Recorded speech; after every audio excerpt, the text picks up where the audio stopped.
अस्सलामु अलैकुम व रहमतुल्लाहि व बरकातुहू। अल्हम्दुलिल्लाहि रब्बिल आलमीन वस्सलातु वस्सलामु अला सय्यिदिल मुरसलीन। अम्मा बाद फ़अऊज़ु बिल्लाहि मिनश शैतानिर रजीम। बिस्मिल्लाहिर रहमानिर रहीम।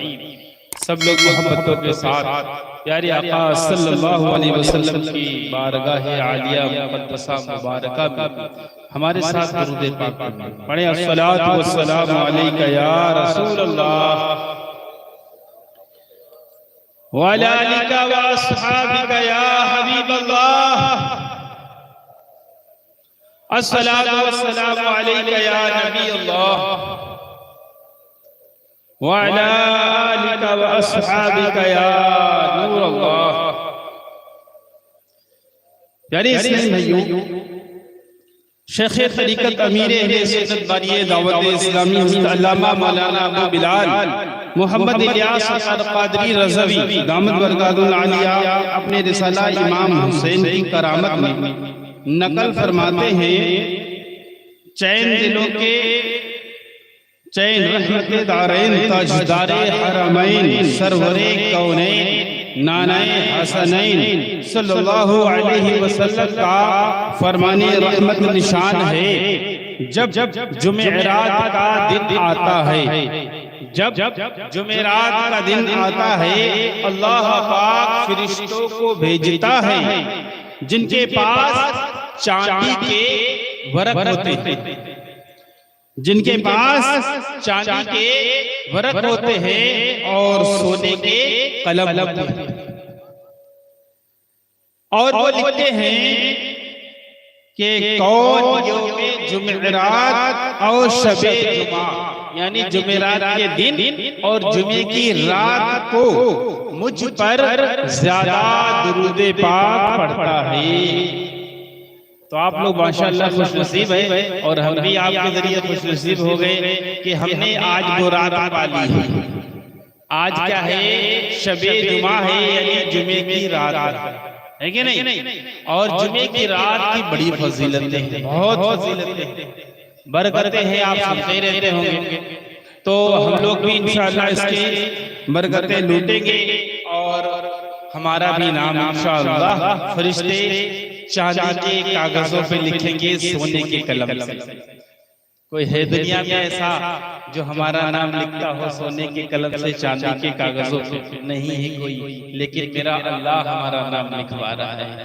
क्या बात है ना खुशनसीब? क्या बात है? आका का ऐसा करम है कि हम गुनहगार हैं, लेकिन फिर भी हमारे नाम सोने के कलम से चांदी के कागज पे लिखे जाए। तो आप झूम के पढ़ें दुरूद पाक, सल्लु अलल हबीब सल्लल्लाहु तआला अला मुहम्मद सल्लल्लाहु अलैहि वसल्लम। प्यारे प्यारे इस्लामी भाइयों, दावत इस्लामी का वैसे ही हर शबे जुमा यानी आज जो रात है, माशाअल्लाह दुनिया के कोने कोने में हफ्तावार इज्तिमाए पाक होता है, अभी हो भी रहा है, जिसको मुंबई से लाइव चलाया भी जाता है।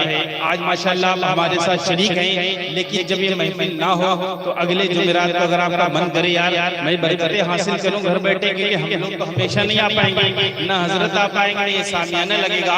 इसीलिए दावत इस्लामी ने वो सिस्टम बना दिया कि घर बैठे आप करो। जी बेशक माशाअल्लाह लाइव चल रहा है, अभी भी चल रहा है, आप उसको अगले जुमरात से देखेंगे इंशाअल्लाह अज़्ज़ा व जल्ला। प्यारे प्यारे इस्लामी भाइयों, देखें दुनिया में अल्लाह रब्बुल इज्जत की इनायतों से करम से आज इंसान ने तरक्कियात के अजीम तरीन मनाजिल को तय कर लिए हैं, उसके हमें फायदे उठाना चाहिए। टेक्नोलॉजी ने तरक्की की है, जहां हम गुनाह करते हैं टेक्नोलॉजी के जरिए क्यों हम उससे न सवाब कमाने लगे? जी बेशक जिस आला और औजार और जिस चीज से हम गुनाह कमाते हैं उसको हम नेकी कमाने में लगा दें। जिस मोबाइल फोन को हम गुनाह कमाने में इस्तेमाल करते हैं, क्या ही बेहतर हो उससे हम नेकियां कमाना शुरू करते हैं। इंशाअल्लाह अज़्ज़ा व जल आप उसकी बरकतें हासिल करेंगे।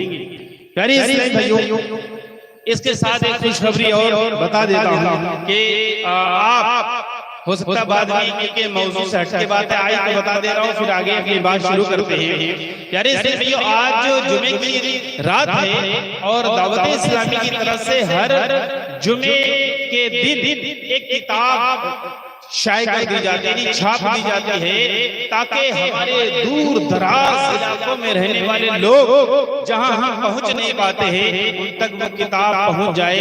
हिंदी, उर्दू, इंग्लिश और डिफरेंट लैंग्वेजेस में बहुत इलाके के अकॉर्डिंग किताब ट्रांसलेट कर दी जाती है, एक ही हफ्ते के अंदर तैयार हो जाती है। बीच में बहुत बड़ी बात है।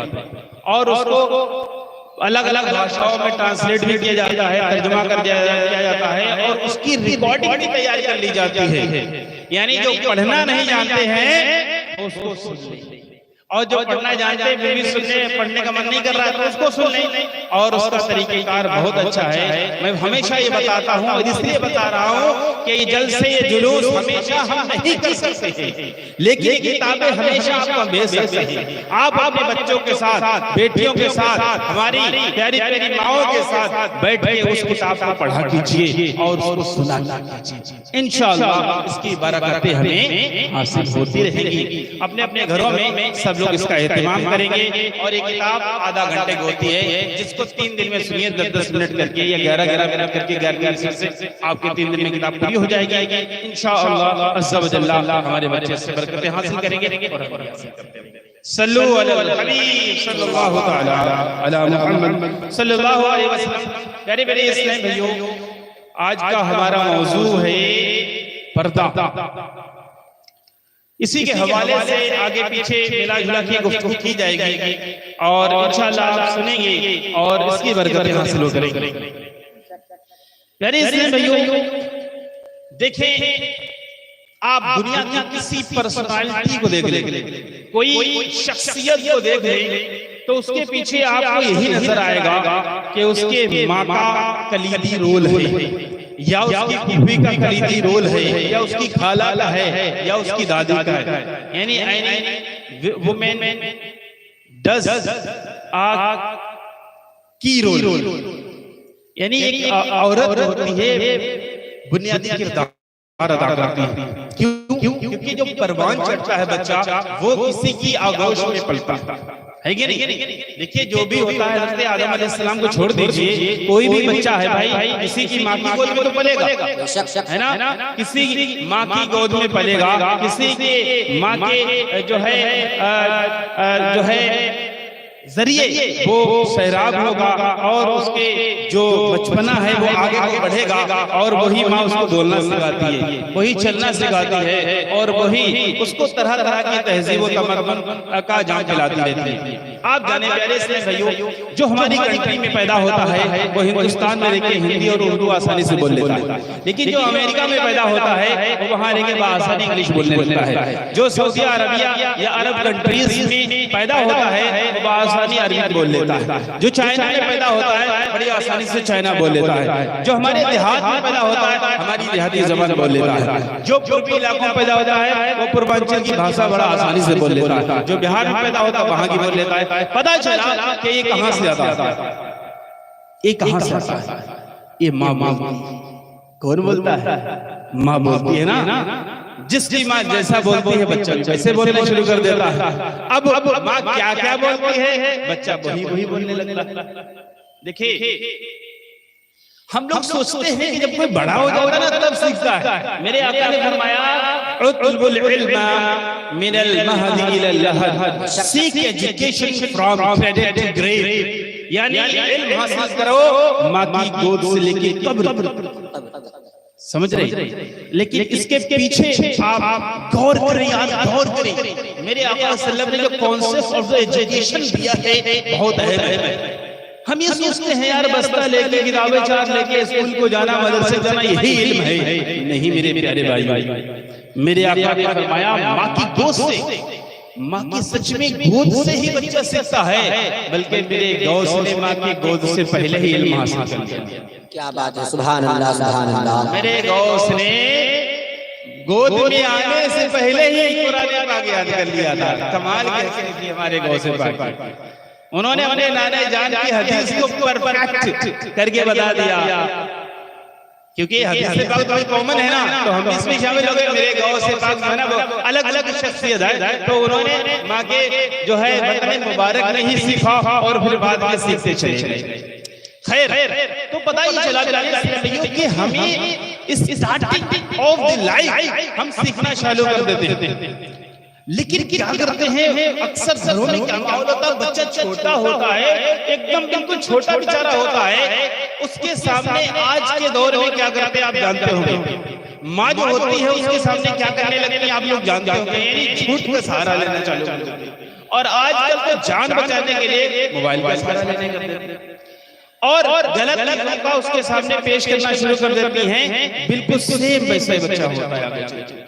आप कॉपी थोड़ा तजुर्बा लीजिए, जिस घर में गालियां बकी जाती हो बच्चा गाली देगा, जिस घर में उसकी माँ नमाजी हो तो अक्सर यही देखा हो बच्चा नमाजी हो जाता है। जिस घर में दीनी माहौल हो बच्चा दीनी माहौल वाला हो जाता है। यानी जैसा जैसा माहौल, जैसा एटमॉस्फेयर हम क्रिएट करेंगे, वातावरण बनाएंगे, वैसे हमारे बच्चे उसको अपने अंदर कॉपी करते रहते हैं और धीरे धीरे उनकी परवरिश होती रहती है और वही हो जाता है। लेकिन माँ बाप बाद में कहते हैं कि मेरा बच्चा नमाज़ी नहीं, मेरा बच्चा गाली देता है, मेरा बच्चा नशा करता है, मेरा बच्चा सोहबत गलत कर गया। मेरे प्यारे भाई, देखिए जब बच्चा पैदा होता है ना, छोटा सा होता है, बहुत इतना कमजोर होता है तो उसको अपना होश नहीं सही होता है। लेकिन हम उसकी तरबियत स्टार्ट करते हैं। तरबियत उसी दिन से स्टार्ट होना चाहिए जिस दिन से हमारी गोद में बच्चा आया है। उसी दिन से हम उसके सामने वो चीजें पेश करें जो हम चाहते हैं और उसके सामने हम वही बात करें जो हम चाहते हैं। हम वही उसके सामने माहौल बनाए जो हम चाहते हैं। प्यारे प्यारे इस्लाम है, लेकिन ऐसा हो नहीं रहा। हम ये चाहते हैं कि मौलाना साहब के पास भेज दो सब काम हो जाए, ऐसा जी। असल जो मकतब है, जो मदरसा स्कूल है, वो माँ की गोद में वही है सब। अगर माँ नमाज पढ़ ली तो ऑटोमेटिकली उसका बच्चा क्या है, नमाज पढ़ता है। आप सब लोग इसके गवाह हैं, क्योंकि मैं वो बात करता हूँ जो लोगों की अकल में उतर जाए। मैं वही अक्सर बात करता हूँ, आप खुद हाँ करेंगे नहीं। आपके घर में जो बच्चे पैदा होते हैं, हमारे घर में पैदा होते हैं, आप देखना छोटा बच्चा है कितने बजे उठ जाता है, फजर की अजान के आसपास ही बच्चे उठ जाते हैं। जो छोटे छोटे बच्चे होते हैं और उठ जाते हैं, खेलना चालू कर देते हैं, कुछ रोना चालू कर देते हैं, यही होता है ना। लेकिन माँ क्या करती है, उसको सुलाती है, अब वो फिर भी सोता नहीं। यानी वो कुछ दिनों तक बच्चा अपने हैबिचुअल टाइम पर उठता है, यानी जो नेचुरल टाइम है उठने का, यानी early to morning, early to bed, early to morning जो कंसेप्ट है, यानी जल्दी बिस्तर पे जाओ और जल्दी उठ जाओ, ऐसे बच्चा करता है। लेकिन हमारी माएं, हमारी बहनें उसको सुला देती, धीरे धीरे आदतें खत्म हो जाती हैं और एक दिन बच्चा माँ जब चाहती है तभी उठता है, बल्कि माँ के बाद भी उठता है। होता है कि नहीं? आप सब लोग होता है, ऐसा ही होता है मेरे प्यारे इस्लाम भाइयों, ऐसा ही होता है। तो हम फिर शिकवा क्यों करते हैं, बहुत हम शिकवे करते हैं प्यारे इस्लाम भाइयों। तो हमें चाहिए कि हम उस बच्चे के बचपन से ध्यान दें, बचपन से ध्यान दें। जितने कामयाब लोग गुजरे हैं उनका बचपना पढ़िए, उनके बचपने के आगे थोड़ा बढ़ना पड़िए, फिर उनके उल्फाने शबाब पढ़िए, यानी चढ़ती हुई जवानी पढ़िए, फिर जवानी की जो चमकती और दमकती जो दहलीज है वहां पे कदम रखना पड़िए, और फिर उनकी फुल जवानी पढ़िए, फिर जवानी का उतार पढ़िए, फिर उनका बुढ़ापा का जो कुर्ब है वो पढ़िए, और फिर पूरा जो बुढ़ापा छाने लगता है सवेरी वो पढ़िए, और लास्ट ऑफ द लाइफ पढ़िए, आखिर की जिंदगी पढ़िए। आपको एहसास होगा कि कैसे देखिए सबसे बड़ी मिसाल पूरी दुनिया के लिए, अगर कोई दुनिया में सबसे अजीम महान पुरुष है तो कौन है बताइए? सबसे बड़े शख्स, सबसे बड़ा इंसान जिसको दुनिया ने माना है वो कौन है? आप लोग जवाब दे सकते हैं। अगर किसी को पता है खाली उंगली उठा सकता है। यानी सबसे बड़ा शख्सियत, सबसे बड़ी जात आज की है इंसान, बताइए कौन है? आपको मालूम है? किसे किसे मालूम है? किस तरह मालूम होगा, लेकिन आप नहीं पूछते नहीं है। ऐसा क्यों रोक रहे हैं? क्योंकि आपकी जब मैं सवाल टाइप करूंगा तो आप याद कर लेंगे। Guidelines book of the recording, यानी रिकॉर्ड की जो बुक इंडिया के, अगर इंडिया ने वर्ल्ड की रिकॉर्ड किताब है उसमें क्या लिखा हुआ है? हमारे आका सल्लल्लाहु अलैहि वसल्लम का नाम सबसे पहले उसमें लिखा हुआ है कि ये महापुरुष है, ये सबसे बड़ी शख्सियत, सबसे बड़ी हस्ती किसकी है? हमारे आका का। देखो दुनिया में मैं ये कहता कुरान कह रहा है, हो सकता कोई ना मानता, मैं कहता हदीस कह रही, हो सकता कोई ना मानता हो, लेकिन मैं ये कह रहा हूँ कि दुनिया के लोग खुद ही ऊपर सबसे लिखे मेरे नबी का नाम। यानी हम अकॉर्डिंग दीन नहीं बता, अकॉर्डिंग दुनिया समझा रहे हैं। हर एतबार से मेरे आका को सबसे बड़ा लोगों ने मान लिया। तो आप ये समझिए मेरे आका ही की जिंदगी पढ़ना शुरू कर दिए ना। आका का बचपना पढ़िए, बचपना कैसा गुजरा, थोड़े से बड़े हुए कैसा गुजरा, और बड़े हुए कैसे गुजरा, और बड़े हुए कैसे गुजरा, और कैसे कैसे जिंदगी गुजारी। गौसे पाक का बढ़िया, इमाम हसन हुसैन का बढ़िया, है ना। ये वो शख्सियत है, इनको पढ़ेंगे तो हम अपने बच्चों को सिखा सकते हैं जी, और वो ढाल सकते हैं। आप और हम भी शामिल है। इतने लोग हैं, आपको बताऊं कि लोग नबी को तो मानते हैं लेकिन नबी की सीरत को नहीं पढ़ते। पूरी पूरी जिंदगी गुजर जाती है लेकिन नबी की जिंदगी नहीं पढ़ पाते। कैसे नबी थे, क्या किया, कैसे जिंदगी गुजारी, क्या परीक्षा नहीं पढ़ पाते। पूरी पूरी जिंदगी गुजर जाती है, कुरान में क्या लिखा है उसका माना नहीं पढ़ पाते। जबकि हिंदी में अनुवाद आता है, इंग्लिश में आता है, बहुत सारी भाषाओं में कुरान पाक का तर्जुमा आता है, और अब तो यार उसकी रिकॉर्डिंग भी आ रही है। तो प्यारे इस्लाम भाइयों, हम इसलिए बातें कर रहे हैं खाली सुनाने के लिए, आपको इन्हें करना है। जो मैं कहूंगा उसको हम करने के लिए कह रहे हैं, समझिए आप। हुजूर की पूरी जिंदगी हमें अपने घर में बच्चों के साथ बैठकर पढ़ना या सुनाना, इसको सोचिए आगे। दूसरा काम है कि कुरान पाक का माना हमें घर पे रोजाना इंशाअल्लाह पढ़ना है, और नहीं पढ़ पा रहे तो उसको सुने। अगर हमें किसी अजीम हस्ती की तारीफ पढ़ना शुरू कर दी घर पे, इंशाअल्लाह उसकी ऐसी बरकतें होगी, ऐसे फूल खिलेंगे कि जिसकी खुशबू बहुत दूर दूर जाएगी जी, बेशक बहुत बहुत दूर जाएगी। आप मिसाल समझो, आपके मोहल्ले में कुछ ऐसे बच्चे होंगे, आप लोग बड़ी बड़ी बात करते होंगे, कुछ ऐसे बच्चे होंगे जिससे नफरतें करते होंगे, ठीक है। उसके पीछे जाके देखिए क्या होगा। बचपन का माँ का जो दर्स होता है, माँ का जो सबक होता है वही होता है। हमारे आका सल्लल्लाहु के बारे में आप देख लीजिए, गौसे पाक रज़ियल्लाहु ताला अन्हु का बचपना देखिए। आपकी बात तो बहुत नेक आप सबको बताया, लेकिन माँ ने जो एक सबक सिखाया था, एक दर्स दिया था, एक बात बताई थी, गौसे पाक रज़ियल्लाहु ताला अन्हु अमल करना किया था कि बेटा झूठ मत बोलना। इसके बरकतें क्या, बहुत सारे लोग आपके हाथ में तौबा करते चले गए और बरकतें लौटते चले गए। और गौसे पाक की जो माँ ने बात की थी वो आपको हो सकता ना याद। जब आप इल्मे दीन के लिए इजाजत तलब करने गए अपने माँ के पास, अम्मी जान मैं दीन का इल्म हासिल करूंगा, मैं दूर जाना चाहता हूं, तो आपकी माँ ने इजाजत दी, बेटा जाओ अब्दुल कादिर, लेकिन झूठ मत बोलना। और एक बात कही थी, बेटा अब्दुल कादिर अब हमारी और तुम्हारी मुलाकात क़यामत में होगी। आप जाने गौसे पाक रज़ियल्लाहु ताला अन्हु की जो पैदाइश हुई थी, काफी इनके वालिदैन की उम्र हो चुकी थी तब ये पैदा हुए थे। आप जाने जब बच्चा बहुत दिनों बाद किसी घर में आते हैं, बच्चे खुशखबरी होती है तो माँ बाप बहुत मोहब्बत करते हैं। लेकिन गौसे पाक की माँ देखिए कितनी परहेज़गार नेक रही होंगी कि बेटा कह रहा कि मैं दीन का इल्म हासिल करने बगदाद जा रहा हूँ, आप इजाजत दे दीजिए, और ये फरमाती बेटा अब्दुल कादिर अब बरोज़े क़यामत मुलाकात होगी। कितना बड़ा जिगर होगा, कितना बड़ा जिगर होगा, कितनी बड़ी सब्र की क्षमता होगी। गौसे पाक की अम्मी जान के पास से बेटे को राह खुदा के लिए रवाना कर दिया और हमेशा के लिए सलाम। क्या हमारी माँ के पास वाला जज्बा है? क्या आज जज्बा ऐसा पाया जाता है? 1% भी नहीं पाया जाता। बल्कि थोड़ा सा मौसम बदल जाए तो नमाज के लिए लोग बच्चों को उठाते हैं, नमाज के लिए बच्चों को उठाते हैं। आप सोच लीजिए, देखिए शिकायत बात ना करें, मैं सब लोगों को समझाते हैं, हम लोग हैं गांव शहर से जाके लोगों को दीन समझाते हैं, ठीक है। मैं ये कहता हूँ तुम कहीं मत जाओ, तुम अपने घर में ही बस बच्चों को समझाते हैं, ठीक है। जब आप कहीं नहीं जा सकते तो सुबह उठें, दोपहर जब भी घर में रहें तो खुद नमाज के लिए जाएं और अपने बच्चों को भी साथ ले जाएं।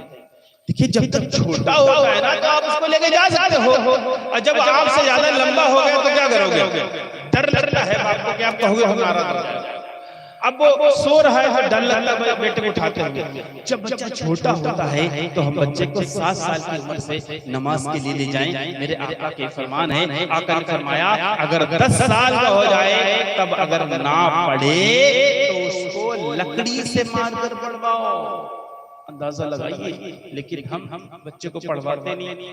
5 साल 7 साल 8 साल 10 साल सब गुजरता चला जाता है। अब 12 साल 15 साल हो जाता है, तब थोड़ा सोचते हैं, फिर शिकायतें करते, कोई नतीजा नहीं निकलता। उसका नेगेटिव पहलू क्या निकलता है आपको बताएं।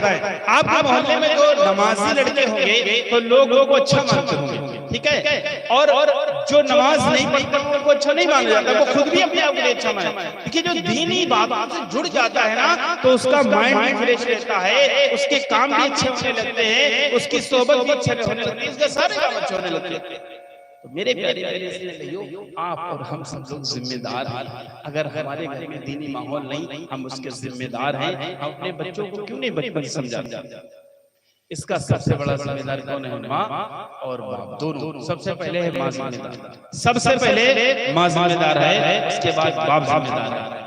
क्योंकि माँ के पास बच्चा को गोद में रहता है ना, फिर माँ ही उसको बोलना सिखाती है, माँ ही चलाना सिखाती है, माँ बहुत उसके साथ करती है। और जब वो बड़ा होता है तो मेरे प्यारे भाइयों, अगर हम चाहे तो बहुत हो सकता है, लेकिन चाहते नहीं दुनियादारी में पड़ जाते। और एक बात और अर्ज करता हूँ आपकी बारगाह में, जैसे बच्चा 3 साल का होता है सबसे पहले हम स्कूल में पहुंचा कर जाते हैं। आजकल यही चल रहा, जबकि ऐसा ना करना चाहिए। बच्चा छोटा है, इसको कम से कम 2-3 साल उसको दीन की तालीम पहले दीजिए। पहले खुद आप अपनी जुबान से उसको कलिमा याद कराइए, बिस्मिल्लाहिर्रहमानिर्रहीम याद कराइए, नबी पाक का नाम बताइए, कौन है, कहाँ पैदा हुए, आपका दीन क्या है, ये सब बेसिक चीजें बच्चे को सिखाइए, खुद अपने आप सिखाइए। उसके बाद अपने मोहल्ले के इमाम साहब से जो है उसका मिलवाइए, इमाम साहब को कहते रहिए, 2-3 साल उसको पढ़ने दीजिए।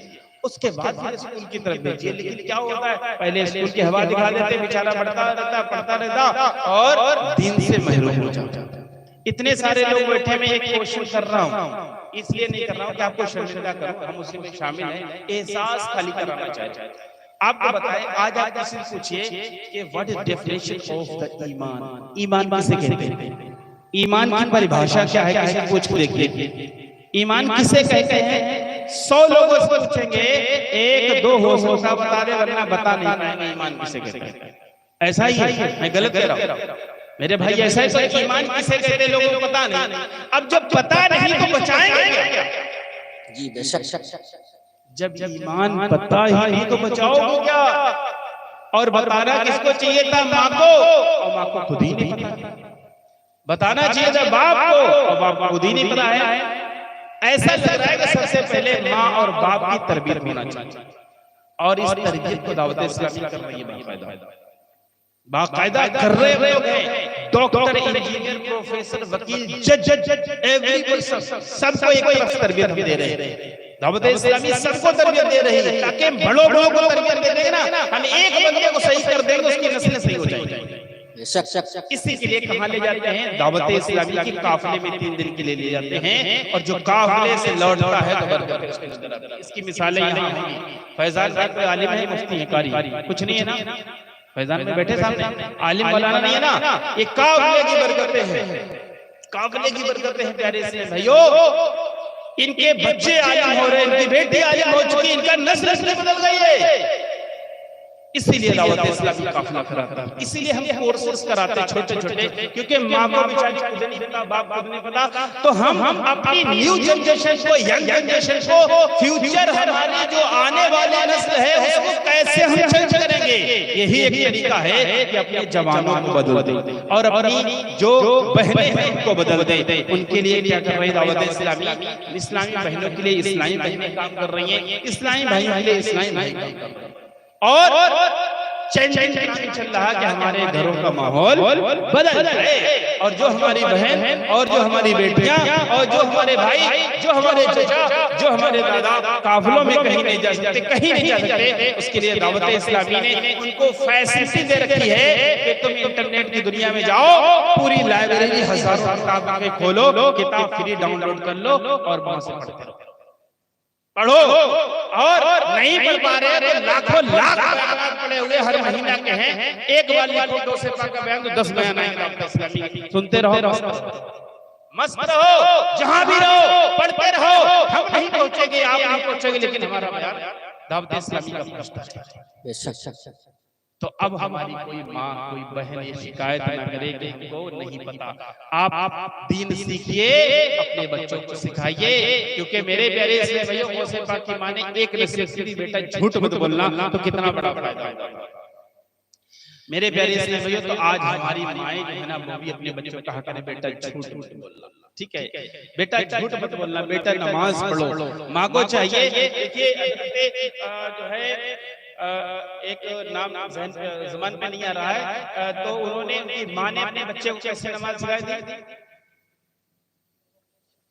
बाबा फरीदुद्दीन गंजेशकर रहमतुल्लाहि अलैह, कैसे चीनी उनको पसंद थी, वो दिलचस्पी रखते थे चीनी खाने में, तो चीनी उनको रख दिया करती थी पुड़िया बना के, वो नमाजी हो गए। आज हम अपने बच्चे के बारे में क्या देखिए यार, मेरा बच्चा क्या खाना पसंद करता है। अगर सही चीज खाना पसंद है वो, अगर कोई गलत तो गलत ना खिलाएं, उसको सही की तरफ लाएं। बहुत सारी चीजें फेवरेट होती है, उसको अच्छी अच्छी चीजें खिलाएं और उसको लालच दिलाएं।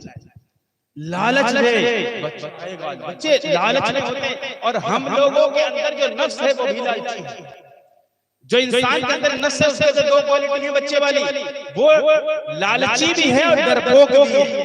अगर अभी आपसे कोई कहे कि ज़लज़ला आ गया, भाग जाएंगे उठ के, है। और अभी ऐलान कर दें कि जलसे के बाद सबको कोल्ड ड्रिंक की बोतल दी जाएगा, रुके रहना, सब रुक जाएंगे।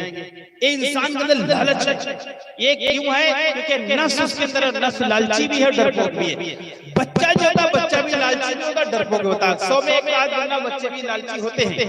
आप क्योंकि वो आदत में दाखिल है इंसान, आप अपने बच्चों को लालच देकर पढ़ाएं। प्यारे पैसा ना दें, चीजें दें। मेरा एक्सपीरियंस है, मैं कहीं जाता हूँ तो बच्चों को बुलाता हूँ और टॉफियां बांट देता हूँ, तो बच्चे फिर आगे पीछे पीछे रहते थे, बस दीवाने रहते थे। तो मेरे प्यारे इसलिए ये मैं आपको तरीका बता रहा हूँ, कैसे बच्चों की हमारी माएं तरबियत करेंगे, हमारे भाई तरबियत करेंगे।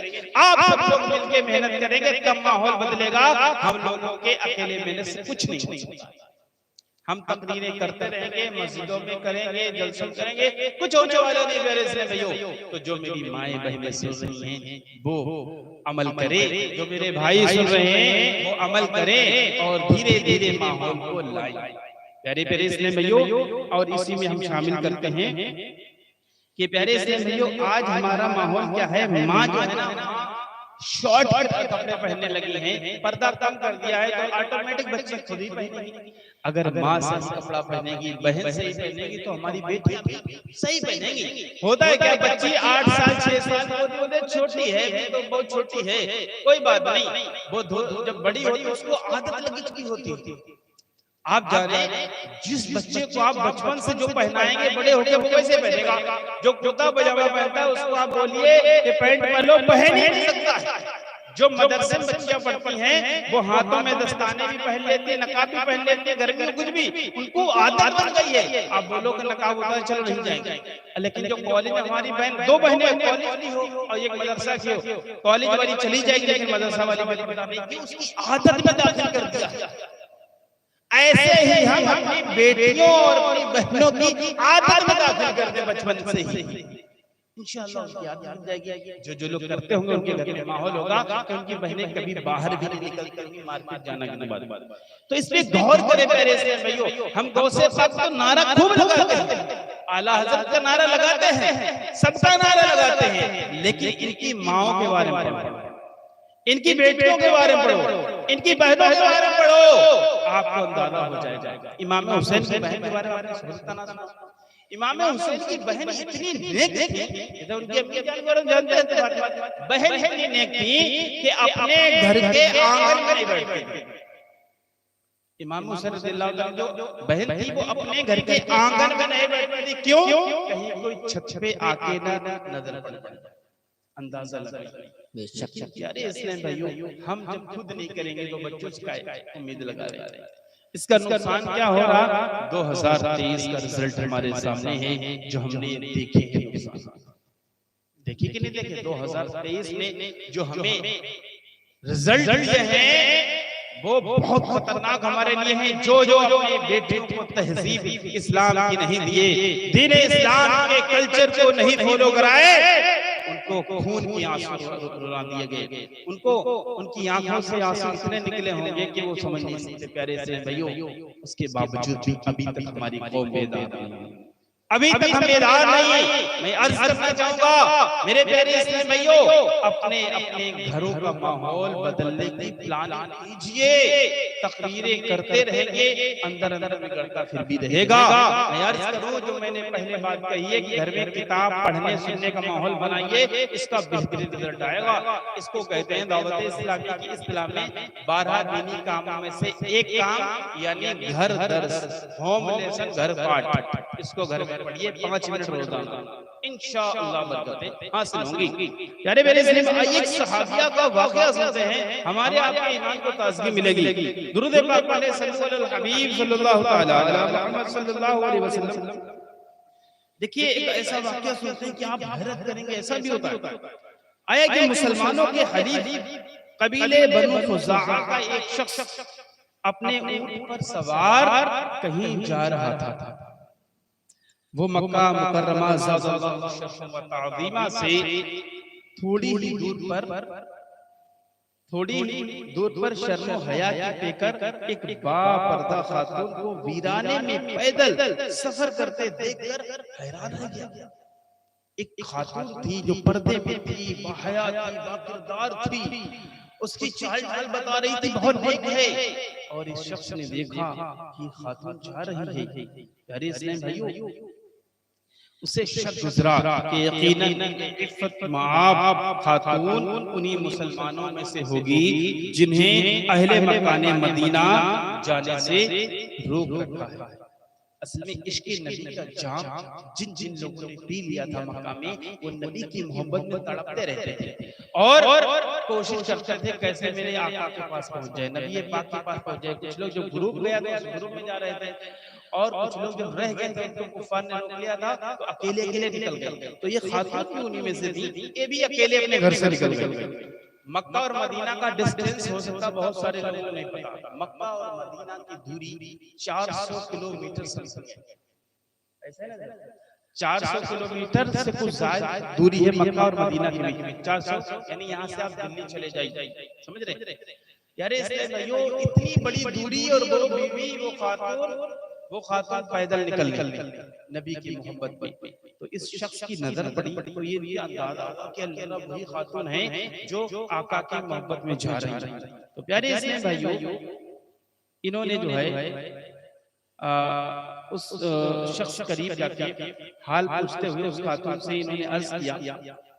तफसील हाल जब उस खातून ने भी उस शख्स के सरकारी आलिमकार सल्लल्लाहु अलैहि वसल्लम के हलीफ कबीले बनु खुज़ाआ का फर्द होने की वजह से तस्लीम कर लिया कि वाकई सूए मदीना रवा है, तो उस शख्स के दिल ने ये गवारा ना किया कि अल्लाह अज़्ज़ व जल के महबूब सल्लल्लाहु अलैहि वसल्लम की इस आशिका को यूं तन्हा सफर करने दें। यानी उसको भी पता चल गया था उस शख्स को, और उन बीवी को भी पता चल गया खातून को कि ये मदीना जा रहा है और ये सही है। यार इस्लामी भाइयों, और उस शख्स को भी पता चल गया, चुनांचे उसने अपना सफर मौकूफ किया, यानी सफर रोक दिया और अपना ऊंट उस बापर्दा खातून को पेश कर दिया। पेश करके मदीना पहुंचाने का अज़्म यानी पुख्ता मजबूत इरादा कर लिया, और यूं शर्म हया की पेकर उस बापर्दा खातून ने भी उसे गैबी बात समझकर कबूल कर लिया। वो तन्हा जा रही थी पैदल, तो ये आए और हालात इस तरह से अल्लाह की रहमत हुई कि उनके लिए सवारी का इंतजाम हो गया। इन्होंने अर्ज किया कि ये सवारी आप मेरे ऊँट पे बैठ लीजिए और आपको मदीना बाहिफाजत पहुंचा देंगे। यारे इस्लामी भाइयों, क्या उसके बाद हुआ? यूं एक खामोश सफर शुरू हुआ जिसने तारीख और औराक में वो सुनहरी यादें छोड़ी, जिस पर आज भी बिला शक व शुबा कहा जा सकता है। इसके सरकार में मुस्तरिब होकर तने तन्हा सूए मदीना रखते सबर बांधने वाली उस बापर्दा खातून की हिम्मत में क्या कहने, वो खुद अपने उस सफर की दास्तान कुछ यूं सुनाती हैं कि कैसे वो सफर गुजरा। इसमें दो पहलू, दो किरदार चलेंगे। एक तो एक खातून नेक है, दूसरा ये है कि एक जो इंसान है वो भी कितना नेक है। देखिए कैसे हालात इस बात की, हमको खुद भी नेक बनना है और लोगों को तरगीब भी दिलाना है कि हम नेक बने। प्यारे मेरे इस्लाम भाइयों, क्या होता है, ये दास्तान बयान करती हैं कि दौरान सफर उस शख्स ने रास्ते भर मुझसे कोई कलाम नहीं किया, कोई बात, यानी उस आदमी ने इस औरत से, इन सहाबिया से कोई बात नहीं की, बल्कि जब आराम का वक्त होता तब ऊंट को बिठाकर दूर हट जाता, ऊंट बिठा दिया और वहां से दूर चला जाता, और मैं कजावे से निकलकर साएदार दरख्त के नीचे हो जाता। कजावा जो होता है ऊंट के ऊपर होता है, नीचे चली जाती है, फिर वो ऊंट को मुझसे दूर किसी और दरख्त के नीचे बांध देता और खुद भी वहीं आराम कर लेता। यानी इनको यहाँ उतार दिया, दूर चला गया। यारे इसलिए भाइयों, आप फरमाती हैं वो वहां आराम कर लेता और जब दोबारा सफर का वक्त होता तो ऊंट पर कजाबा रखकर उसे मेरे पास छोड़कर फिर दूर हट जाता और मेरे सवार होने के बाद खामोशी से आकर नकेल पकड़ता और सुए मदीना चलने लगता, रवाना हो जाता। यूं दौरान सफर मैं भी नकाब में रही और पर्दे के एहतमाम में मुझे कोई दुश्वारी पेश न आई। अल्लाह अज़्ज़ा वजल उस शख्स को जज़ाए खैर अता फरमाए, उसने बहुत अच्छे किरदार का मुज़ाहिरा किया। आखिर जब मैं मदीना पहुंची तो सबसे पहले उम्मुल मोमिनीन हज़रत सैयदना उम्मे सलमा रज़ियल्लाहु ताला अन्हा की शान अक़दस पर हाजिर हुई। मैं उस वक्त भी नकाब में थी, जब जिसकी वजह से सैयदा उम्मे सलमा रज़ियल्लाहु ताला अन्हा ने मुझे ना पहचाना, लिहाजा मैंने चेहरे से नकाब हटाया और उन्हें अपना तारुफ कराने वाले में बताया, इंट्रोडक्शन कराया। और जब बताया कि मैंने तन्हा हिजरत की, तन्हा मैंने सफर किया है, तो वो दंग रह गई, हैरत में पड़ गई, तन्हा सफर किया इतना लंबा, और हैरत से सोचने लगी क्या वाकई तुमने तन्हा अल्लाह अज़्ज़ा वजल और उसके रसूल पाक सल्लल्लाहु अलैहि वसल्लम की खातिर हिजरत करवाई है।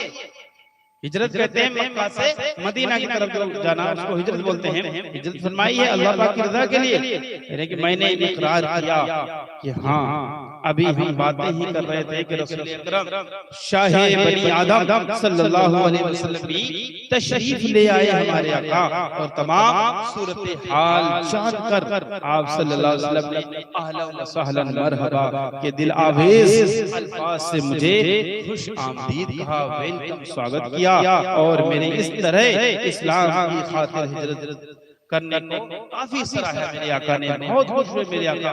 इसमें एक पॉइंट समझ लें, जब हमारे घर में कोई बच्चा कोई काम कर दे, कोई ठीक काम करे, तो आप उसकी पेट पे दबाइए और खुश हो जाइए। बच्चे की 2-4 लोगों के सामने तारीफ कर दिया दीजिए, और हो सके तो बेचारे को ना 5-10 रुपया कोई चीज ला के खिला दो और सबके सामने दो कि देखो मेरे आज बेटे ने एक टाइम की नमाज पढ़ी, मैं बहुत खुश हूँ, बेटा लो ये तुम्हारे लिए तोहफा है। ये बताइए बेटा दोबारा जाएगा कि नहीं जाएगा नमाज? जाएगा। हमारी बहन या हमारी बेटी कोई अच्छा काम कर दे तो हम उसके लिए कुछ तोहफा लेके आए, चाहे 5 रुपया कहे बहन ये तुम्हारे लिए देखो हम लेके आए हैं, तुम अच्छा काम किया। मान लीजिए घर में हमारी बहन खाना बना रही है, उसने खाना बनाकर अच्छा लगा और ना भी अच्छा लगा तब भी उसकी हौसला अफजाई कर दिए। घर में हमारी जो है बेटियां होती हैं, उनकी लोग अक्सर कमियां निकालते है कि खाना अच्छा है तो कोई बात नहीं, थोड़ा सा कम हुआ तो कमी निकालना चाहिए, जितना अच्छा हुआ बहुत कुछ लोग है बहुत अच्छा, ठीक अच्छा हो तब भी हमें क्या चाहिए, और थोड़ा इधर उधर तब भी खामोश रहें और अच्छे पे तारीफ कर दे, और कोई चीज तोहफे में दे दे, फिर देखिए आपके घर का माहौल कितना अच्छा।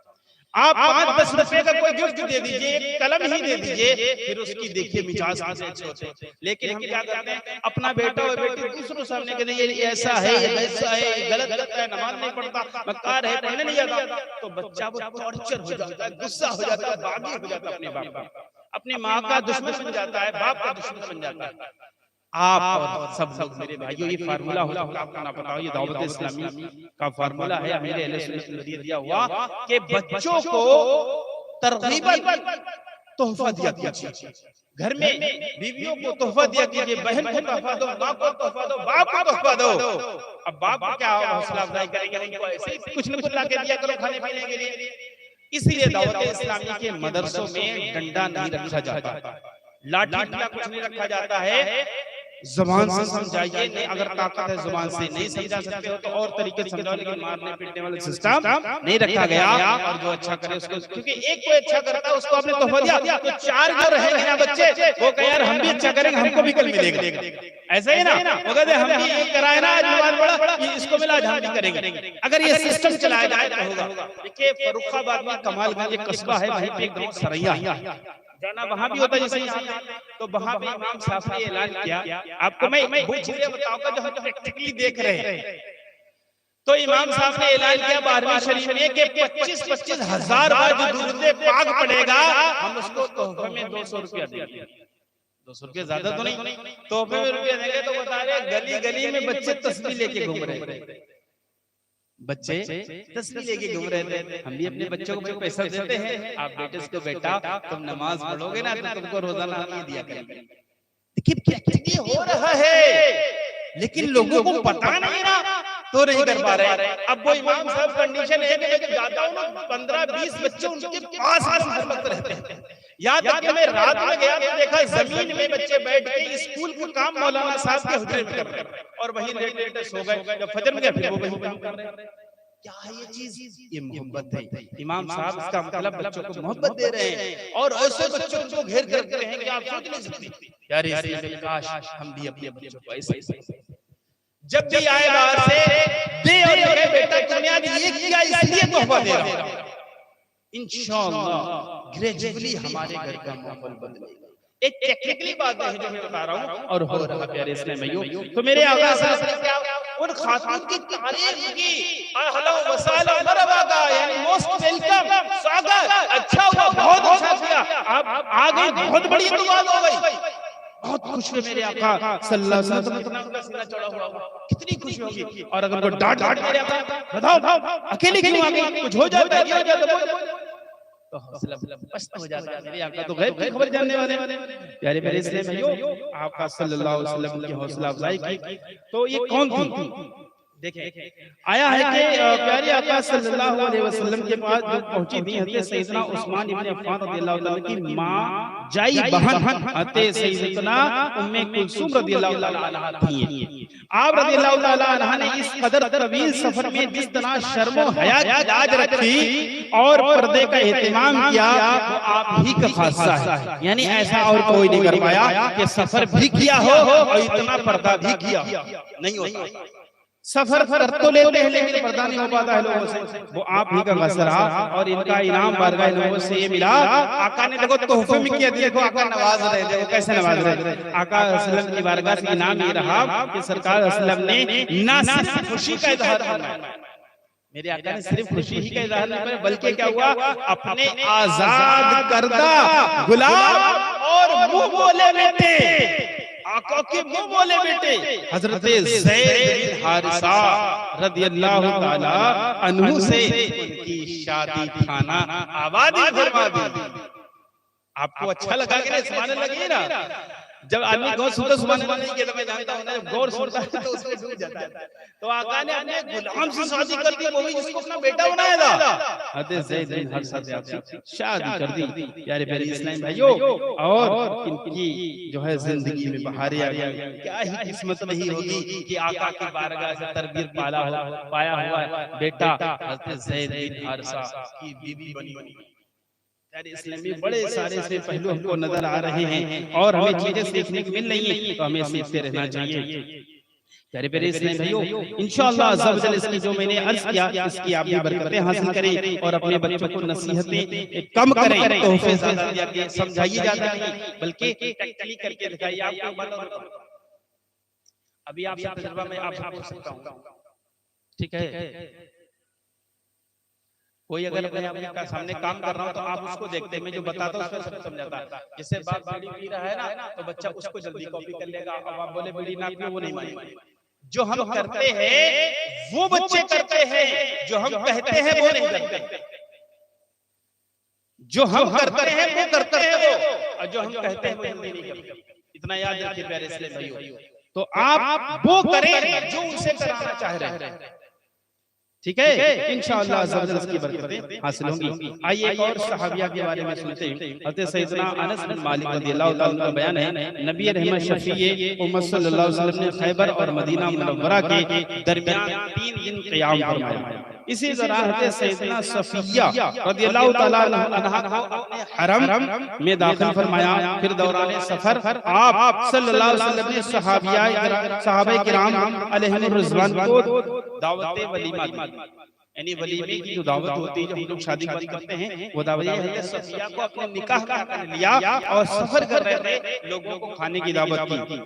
इसमें रोटी और गोश्त का इहतमाम नहीं था। यहाँ से समझिए आप कैसा सादा मामला रहता होगा आका के जमाने में कि ना ही रोटी थी ना ही गोश्त था, बल्कि आपने 10 दस्तरखान बिछाने का हुक्म दिया और उस पर खजूरें, पनीर और घी रखा। खजूर, पनीर और घी रखा, यही सब कुछ वलीमा था। लेकिन ताहाल सहाबाए किराम अलैहिम रिज़वान पर ये वाज़ेह ना हुआ था कि सफिया रज़ियल्लाहु ताला अन्हा को आप सल्लल्लाहु अलैहि वसल्लम ने अपनी ज़ौजियत में यानी अपने निकाह में शामिल फरमा लिया है या कनीज बना लिया है। और इन लोगों को ये बात पता करना थी कैसे क्या हुआ। तो प्यारे इस्लाम भाइयों, आका सल्लल्लाहु अलैहि वसल्लम ने उनको पर्दा कराया और इस तरह लोग समझ गए ये आपकी ज़ौजियत में दाखिल हो चुकी हैं। तो प्यारे प्यारे इस्लाम भाइयों, हमें भी चाहिए हम अपने घर में पर्दा कराएं और हुक्म दें। अगर आया है कि बाप बेटी को, भाई बहन को, शौहर बीवी को अगर पर्दे का हुक्म नहीं देगा, उसको दय्यूस कहते हैं। क्या कहते हैं? दय्यूस। दय्यूस का लफ्ज़ आपको खराब लग रहा होगा, तो आप समझ रहे हैं, ज्यादा डिटेल में जाएंगे। तो जो अपने घर में हुक्म नहीं देते हैं, नहीं रोकते हैं, तो उनकी सजा पहले होगी। बरोज़े क़यामत बाप पकड़ा जाएगा, भाई पकड़ा जाएगा, शौहर पकड़ा जाएगा, बहुत सख्त गिरफ्त होगी। प्यारे इस्लाम भाइयों, तो अर्ज़ ही है कि हम शुरुआत करें, अपने घर में माहौल बनाएं। लेकिन एक बात अर्ज़ करूं, एकदम कोई काम नहीं होगा। अब मैं आपको बता आज सब कैसे आपको करना है। आप एकदम जज्बात में आके ना मारपीट शुरू कर देना जाके और हुक्म दे देना, नहीं। यार इस्लामियत धीरे धीरे काम होता है। कोई काम जो बिगड़ जाता है ना, धीरे धीरे नहीं समझता है, धीरे धीरे धीरे धीरे धीरे माहौल। और उसका एक ही तरीका है, जैसे ये पर्दे के बारे में किताब है ना, मैंने इसको रास्ते में डाउनलोड किया है। सीतापुर के बाद सवारी में बैठे तभी डाउनलोड किया और रास्ते में बस में पढ़ ली पूरी किताब और उसी से बयान कर रही। ठीक है मेरे, तो ऐसे आप डाउनलोड करके पढ़ा कीजिए। आपको मिसाल दे रहा था कि आपको हौसला बढ़े। आपको करना क्या है, ठीक ठीक जी जी यारे भाइयों, तो हम क्या करें, जो मैंने अर्ज किया तरीकेकार, जो हम किताब आपको भेजेंगे या आप इंटरनेट से लेंगे, तो उस किताब से आपको अपने घर में माहौल बनाना, किसी को डांट डटकार नहीं करना, आपको किताब पढ़ना चालू कर दीजिए। जब किताब पढ़ते हैं तो उसका ऐसा असर होता है कि धीरे धीरे धीरे धीरे असर चढ़ जाता है, धीरे धीरे असर चढ़ता है। जल्दी ना करें, जल्दी करेंगे तो मामला खराब हो जाएगा। आप जानते हैं दावत इस्लामी के माहौल में एकदम नहीं किसी को साफा बांधने के कहा जाता, कहा ही नहीं जाता, साफा बांधने कुछ नहीं कहा जाता। ऐसा उनको चढ़ जाता है मदनी रंग कि वो साफा भी चढ़ा रख लेते हैं सर पे और जुल्फे भी बढ़ा लेते हैं, कुर्ता भी पहन लेते हैं, 5 वक्त नमाज़ी भी हो जाते हैं, काफिले भी जाने लगते हैं, तहज्जुद भी पढ़ने लगते हैं, इत्काफ भी करने लगते हैं, ईमानदार भी बन जाते हैं। आप भी इसी तरीके से अपने बच्चों की तरबियत करें। धीरे धीरे कोई एक किताब ले या हमसे ले ले, हमारा नंबर ले ले, हम आपको भेज दिया करेंगे, उसको पढ़ना शुरू करें, इंशाअल्लाह उसकी बरकतें आपको हासिल हो जाएंगी। इस तरह धीरे धीरे हमारे घरों का माहौल बेहतर होता जाएगा। प्यारे प्यारे इस्लामी भाइयों, आइए हम और आप सब लोग मिलके अल्लाह रब्बुल इज्जत की बारगाह में अपने गुनाहों की तौबा करें। आपको अर्ज करूं, सूरे मुल्क जो है इसकी फजीलत सुन लीजिए, उसकी फजीलत सुने, उसको रोजाना रात में पढ़ा करें, रोजाना। देखिए सारी बातें वही बताना चाह रहा हूँ जो आपके काम में आए, रोजाना उनको करना है हमें। आपको गौसे पाक रज़ियल्लाहु ताला अन्हु ने फरमाया, मैंने इल्म हासिल करता रहा यहाँ तक कि कुतुब बन गया। गौसे पाक ने बहुत ज्यादा इल्म हासिल किया और उसके बाद अल्लाह पाक, आप वली पहले इसलिए लेकिन इल्म बहुत हासिल किया, तो हम लोग भी घर में इल्म हासिल करें। तो जो और तरीके बताए, एक और ये चीज है कि सूरे मुल्क रोजाना पढ़ें। आप सब लोग देखिए चाहते हैं कि नहीं चाहते कब्र में अजाब ना हो? कौन कौन चाहता है कब्र में अजाब ना पड़े, कब्र में आसानी से गुजर जाए? सब चाहते हैं, ठीक है। तो उसका मैं तरीका अर्ज कर देता हूँ। इंशाअल्लाह कब्र में हम मुसीबत से बच सकते हैं। आया है कि जो सूरे मुल्क रोजाना पढ़ता है, लेकिन ये याद रखें यानी नमाज़ें सब छोड़ छोड़ सब बोल कर दो, सारी चीजें बोल कर दो, सारी सूरे मुल्क पढ़ते रहो, ऐसा नहीं। यानी फर्ज वाजिब अदा करते रहो, सूरे मुल्क रोजाना पढ़ते रहो। मगरिब बाद पढ़ लो, चाहे इशा बाद पढ़ लो, और घर वालों को भी सुना दो। अगर नहीं पढ़ सकते तो मोबाइल से रिकॉर्डिंग सुना दो घर वालों को। सूरे मुल्क की फजीलत है, जो पढ़ेगा या सुनेगा रोजाना, जब उसको कब्र में रखा जाएगा अल्लाह पाक उसको कब्र का अज़ाब नहीं देगा। और अगर उसी दिन उसका इंतकाल हो गया जब उसने पढ़ा है तो उसको शहादत का दर्जा। आप और हम रोजाना गुनाह करते हैं, हमसे गुनाह बहुत होते हैं हम लोगों से, इतने गुनाह होते हैं हमें पता ही नहीं चलता कितने हम गुनाह कर रहे हैं पहले से भाइयों। तो हम और आपको क्या चाहिए, रोजाना सोने से पहले तौबा करें, अपने गुनाहों से क्या करें, तौबा किया कीजिए। और तौबा करने के बाद कलमे तैयबा पढ़ लिया कीजिए, इससे ईमान ताज़ा हो जाएगा। तो हम भी पढ़ ले रहे, आप भी पढ़ लीजिए, सब लोग मिलके तौबा कर लीजिए अपने गुनाहों से। हो सकता है आपने तौबा बहुत दिनों पहले की हो और हमने भी एक आध दिन हो गए नहीं की, वैसे रोजाना हो जाता है। तो आप मेरे साथ दोहरा लीजिए प्यारे से भाई, उसके बाद हम बयान खत्म करते हैं। मेरे बहुत उलमा इकराम यहाँ पे बैठे हुए तशरीफ फरमाए, इंशाअल्लाह वो बयान सुनाएंगे आपको। तो आइए और आप सब लोग दुआ करते हैं। बिस्मिल्लाहिर्रहमानिर्रहीम। हमारी जो इस्लामी बहनें दूर दराज से सुन रही हैं अपने घरों में बैठ के, वो भी साथ पढ़ लें। बिस्मिल्लाहिर्रहमानिर्रहीम। या अल्लाह आज तक हमसे जाने अनजाने में जो गुनाह हो गए या कुफ्र हो गया हो, हम उससे तौबा करते हैं, हम उससे तौबा करते हैं। या अल्लाह पाक हमारी तौबा कबूल फरमा। कलमा पढ़िए, ला इलाहा इल्लल्लाह मुहम्मदुर रसूलुल्लाह, ला इलाहा इल्लल्लाह मुहम्मदुर रसूलुल्लाह। सल्लु अलल हबीब, पढ़े दुरूद पाक सल्लल्लाहु अलैहि वसल्लम। जो लोग चाहेंगे मेरे जरिए किताब लेना हर हफ्ते में, मेरा बाद में नंबर ले लिया, कई लोगों के पास ले लीजिए।